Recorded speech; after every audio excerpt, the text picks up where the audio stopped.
নমস্কার, আমি মৌসুমী ভট্টাচার্য একটি ছোট গল্প পাঠ করে শোনাচ্ছি। আমার লেখা গেট টুগেদার।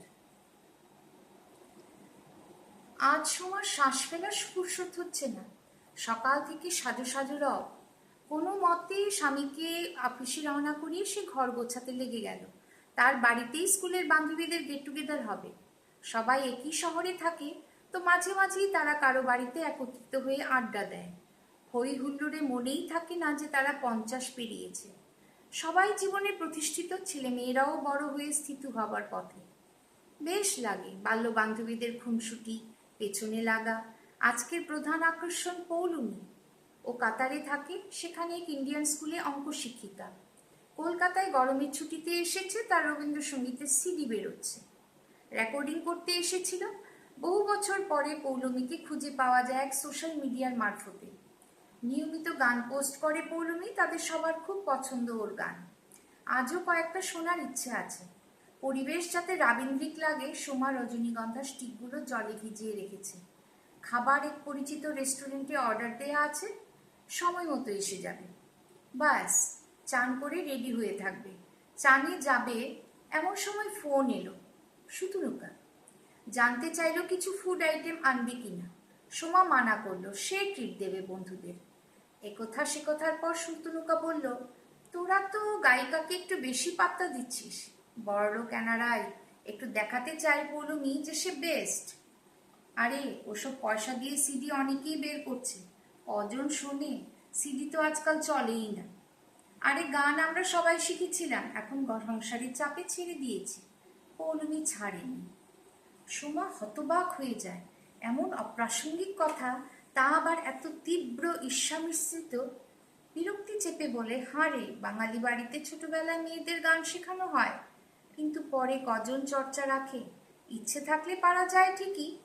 পৌলমীর গলা খুবই ভালো, আর এখনো গাইছে, সেটাও প্রশংসনীয়। ওর প্রতিভা আছে। শুতুনিকা আরো কিছু বলতে যাচ্ছিল, কিন্তু সোমা শুনতে চাইল না। বলল, আয় আড্ডা দেব, আমার অনেক কাজ পড়ে, দেরি হয়ে যাবে। চান করতে করতে শুতুনুকার কথা ভাবছিল সোমা। অতীব সুখী, হায়দ্রাবাদ থাকে, মাঝে মাঝে কলকাতায় আসে। এখানেও ফ্ল্যাট আছে, গৃহবধূ। স্বামী বড় চাকরি, ছেলেও দাঁড়িয়ে গেছে। কিছু ভাগ্যবতী আছে যাদের জীবন খুব মসৃণ হয়, কখনো কোনো কঠিন পরিস্থিতির মোকাবিলা করতে হয়নি। শুতুনুকা এমনি একজন। ঘ্যান ঘ্যান করে নিজের কিছু না করার অজস্র ফিরিস্তি দিতে থাকে, যা খুব বিরক্তিকর। কারো সাফল্য দেখলেই ওর মনে হয় সে কিছু করলো না, নইলে তার মধ্যেও প্রচুর সম্ভাবনা ছিল। এরকম অদ্ভুত এক কমপ্লেক্সে ভোগে সে। একে একে সবাই এসে গেল। দুজন পড়ে আসবে, অফিস ফেরত। বাকিরা গৃহবধূ, কোনো সমস্যা নেই, সুগার প্রেশারজনিত সমস্যা ছাড়া। ছন্দা সুদীপা চলে এলো কিছু মিষ্টি নিয়ে। ছন্দা ভারী ভীতু, রাস্তাঘাট কিছুই চেনে না, যেখানে যায় স্বামীর সাথেই যায়। দীপ্তি রঞ্জিতা আধ ঘন্টার মধ্যে এলো। ব্যাস, আড্ডা জমে উঠল। রঞ্জিতা খুব আমোদে, হইচই করে বেশ জমাতে পারে। পৌলুমি এলো ট্যাক্সি করে, হাতে বেশ বড় প্যাকেট। এই যে প্রধানা অতিথি এসে গেছেন, বলে সোমা দুহাত বাড়িয়ে পৌলুমিকে জড়িয়ে ধরল। পৌলুমি হাসি মুখে বলল, বাবা, কত বছর পর দেখলাম তোদের, সবাই বুড়ি হয়ে গেছি। রঞ্জিতা, একই রকম সুন্দর আছিস, ভারী হয়েছিস একটু। আরে আমি একটু খেতে ভালোবাসি, আর ব্যায়াম যোগা এসব করি না, কিন্তু তুই ভারী ভালো দেখাচ্ছিস। স্কুলে যখন ছিলিস বড় রোগা কাঠি খাটি ছিলিস। সত্যি পৌলুমির মধ্যে ব্যক্তিত্ব আর সৌন্দর্য মিলে তাকে ভারী আকর্ষণীয় লাগছে। তারপর বল, তুই তো আবার গায়িকা হয়েছিস। শুতুনুকা কখন ঘরে ঢুকেছে কেউ লক্ষ্য করেনি। আরে না, আমার অনেক দিনের শখ ছিল রবীন্দ্রসঙ্গীত নিয়ে কিছু করি। আমার হাজবেন্ডও উৎসাহ দিল। লাজুক হেসে পৌলুমি জানালো, আমার তো জীবন সংসার ঠেলে ছেলে বড় করতেই গেল, নিজের জন্য সময় সুযোগ কোথায় পেলাম। আমার মা থাকতেন আমার কাছে, এখন মা নেই, ছেলেও অন্য শহরে চাকরি করে। এখন গান শুনি, গাইও, কিন্তু আফসোস হয় কিছুই করা হলো না।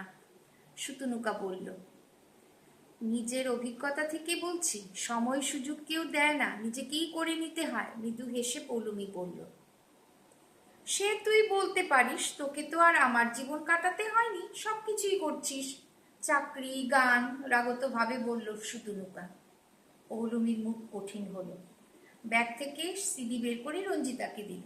আরে আমাকে দিস না, শোনা হবে না, রাজনীতি করি, গণসঙ্গীতের চর্চাই হয়।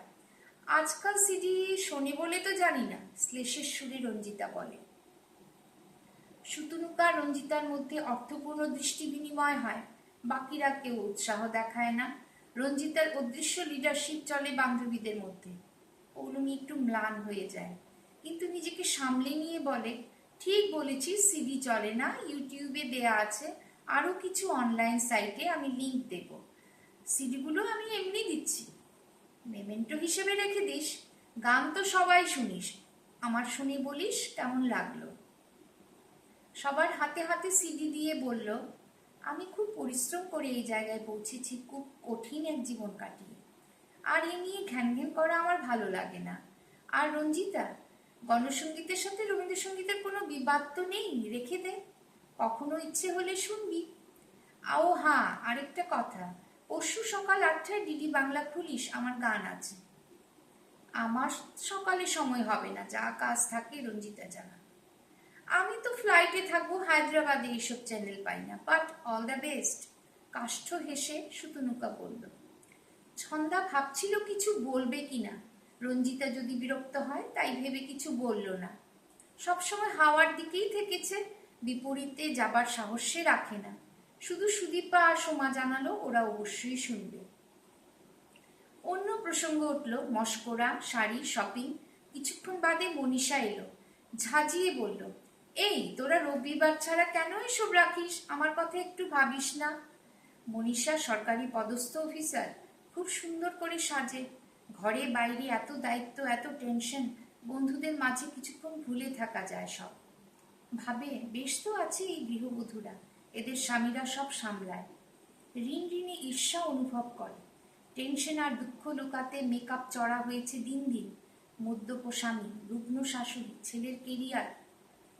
পৌলমী ভাবে এরা তো দেশে বেশ আছে, সে সেই সুদূর বিদেশে থেকে সবকিছু মিস করে। আর যেমন ভেবেছিল তেমন হলো কোথায়? খুব সাদর উষ্ণ অভ্যর্থনা তো পেল না। ওই নেকি চণ্ডীকে নিয়েই রঞ্জিতা আদিক্ষেতা করে, দুটিতে খুব ভাব। শুতুনুকা তারও ভালো বন্ধু ছিল, কিন্তু এখন কি ঈর্ষান্বিত। কবে থেকে এত দূরত্ব তৈরি হলো? সোমা খাবার সাজিয়ে নিয়ে এলো, পৌলমীকে গান গাইতে বলবে ভেবেছিল, কিন্তু পাবলিকের মুড দেখে প্রস্তাব আর দেয় না। তাকে এই বান্ধবীদের সাথে থাকতে হবে, নইলে বড় একা লাগে। সন্ধ্যা নামে, ছন্দা উসখুস করতে থাকে, বাড়ি যাওয়া দরকার, সবাই কত কিছু বলছে। স্বামী, ছেলে মেয়ে, চাকরি, বেড়ানো, তার কিছুই নেই বলার। অনেক বেশি বয়সে বিয়ে হয়, চাকরিও করে না, ছেলেপুলেও নেই। প্রচুর হই হুল্লোড়, খাওয়া দাওয়ার পর গেটটু সাঙ্গ হলো। গৃহকর্ত্রী গেটে দাঁড়িয়ে সবাইকে বিদায় জানালো। রঞ্জিতা একটু টয়লেটে গেছিল, সব শেষে সে গেল। সোমা বেশ পরিতৃপ্তির সাথে ডিনার করতে করতে স্বামীকে বিবৃতি দিচ্ছিল। পৌলমীর সিডি বাজছিল ওর মিষ্টি গলায়। মনে কি দ্বিধা, এক আবেশ সৃষ্টি করেছিল। সোমার স্বামী ডিনার সেরে সিগারেট ধরিয়ে বলল, তোমার বান্ধবীদের মধ্যে ক্লিপ্টোমেনিয়াক কে? তাকে আর আসতে না দেওয়াই ভালো। কি? কে? সোমা অবাক হয়ে বলল, কেন, প্রথম শুনলে? গুগল ঘেটে দেখো। ড্রয়িং রুম থেকে একটা দামি এন্টিক পিস দেখছি না, সকালেও ছিল, কাঠ গ্লাসের এত সুন্দর জিনিসটা। সোমা সাথে সাথে স্মার্টফোনে মানি দেখে নেয়, অবাক হয়ে ভাবে এ কার কাজ হতে পারে। তবে কি? কাল সকালে সুদীপাকে ফোন করবে, ওর কাছে সবার হাড়ির খবর থাকে।